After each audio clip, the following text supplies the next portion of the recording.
Adilonitik ailesinden hepinize merhabalar. Bugün sizlere nanoteknoloji kumaşımızla yapmış olduğumuz 7000 kombimizden bahsedeceğim. Görmüş olduğunuz gibi 72 derece sıcaklık mevcuttur. 48 voltla çalışmaktadır. Dilerseniz sizlere petek üzerindeki sıcaklığı göstereyim.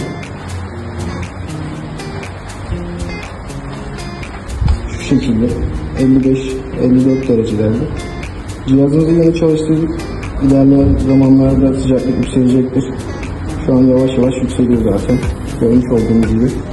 Bizleri takip etmeyi unutmayın. Yeni linklerle karşınızda olacağız.